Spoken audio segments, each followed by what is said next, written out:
Selamat datang di Pago Pago TV Official Channel, sarana yang menyajikan informasi tentang makanan, kesehatan, dan hal-hal yang berhubungan dengan makanan dan kesehatan. Pada edisi ini, kita akan fokus membahas 7 jenis racikan untuk meredakan asam urat, penyakit akibat pola makan, dan gaya hidup dapat diterapi dengan cara mengurangi atau menyetop pemicunya dan dengan mengkonsumsi racikan alami yang mengandung senyawa yang dapat mengobati penyakitnya.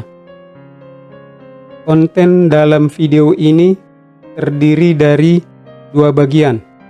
Bagian pertama, penjelasan tentang bahan dan khasiatnya, dan bagian kedua, cara membuat racikannya. Langsung kita mulai. Bahan-bahan alami yang diperlukan. 1. Daun gedi tambah jeruk nipis. Racikan ini sangat cocok bagi penderita asam urat yang punya masalah dengan ginjal. 2. Daun sirih tambah daun insulin tambah daun pepaya. Ini racikan pilihan bagi penderita asam urat yang memiliki masalah dengan diabetes, karena daun insulin atau daun Afrika dan sirih dapat menurunkan gula darah. 3. Jahe tambah goji berry tambah kurma tambah daun pandan. Ini cocok dengan penderita asam urat yang mengalami encok dan pegal linu. 4. Nenas tambah buah lobak. Racikan yang satu ini paling pas bagi mereka yang ada masalah dengan kolesterol dan tekanan darah tinggi, karena nenas mengandung unsur yang bernama bromelain yang dapat menurunkan kolesterol. 5. Batang serai digunakan sebagai obat alami untuk masalah pencernaan, masalah saraf, dan tekanan darah tinggi.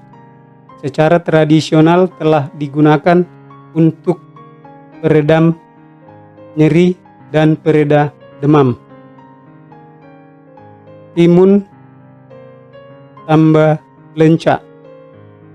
Selain asam urat, timun dan lenca juga berkhasiat menjaga fungsi ginjal dan liver agar tetap terjaga. Jahe tambah jeruk nipis. Racikan ini tidak untuk dimakan atau dikonsumsi.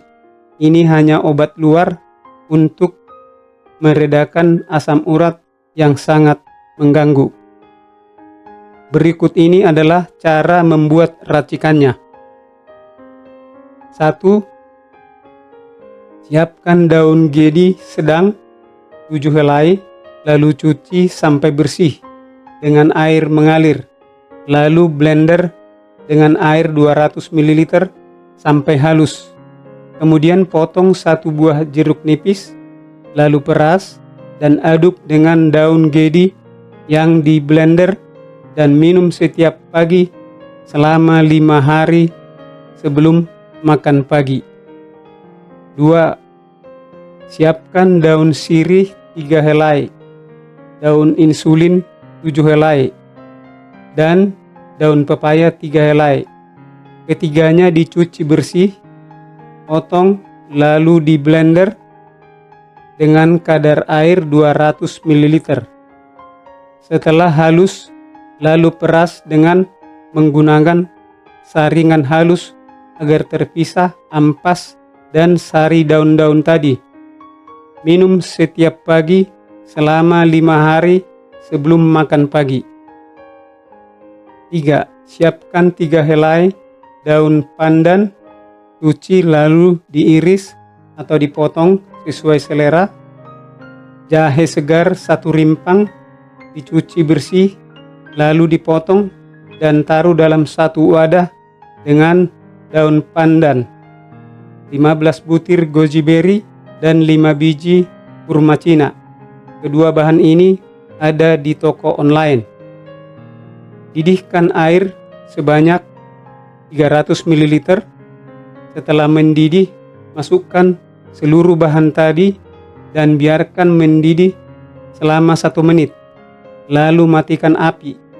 Tunggu sampai dingin, lalu disaring. Minum setiap habis makan malam selama 5 hari. Dan bahan tadi boleh digodok ulang, dan sampahnya atau kurma jangan dibuang, boleh dimakan secara terpisah. 4. Nanas dan lobak dikupas sampai bersih. Dipotong kecil-kecil, lalu masukkan ke dalam juicer. Minum setiap pagi sebelum makan. Bagi penderita yang ada masalah dengan lambung, sebaiknya minum setelah makan pagi, juga selama 5 hari. 5. Bersihkan 5 batang serai. Potong halus sesuai selera, lalu blender dengan kadar air sebanyak 200 ml. Peras dan saring, lalu minum setiap habis makan malam selama 5 hari berturut-turut. Timun dan 20 biji lenca dibersihkan. Timun dipotong halus dan lenca dipotong bagi 2. Siapkan air 300 ml dan masukkan kedua bahan tadi untuk direbus sampai mendidih. Biarkan mendidih selama 5 menit. Lalu saring. Setelah dingin, minum setiap habis makan malam selama 5 hari. 7. Bersihkan jahe segar 1 rimpang dan 3 buah jeruk nipis. Kedua bahan dipotong sampai kecil, lalu direbus dalam air 1000 ml sampai mendidih. Sebagai obat luar, gunakan selagi panas dengan cara membasuh atau merendam lokasi yang mengalami peradangan. Ini dapat digunakan sewaktu-waktu sesuai kebutuhan. Selamat mencoba. Jika viewers tertarik dengan isi video ini, silahkan share, subscribe, dan nyalakan lonceng notifikasi agar selalu mendapat info-info terbaru di bidang kesehatan. Semoga bermanfaat.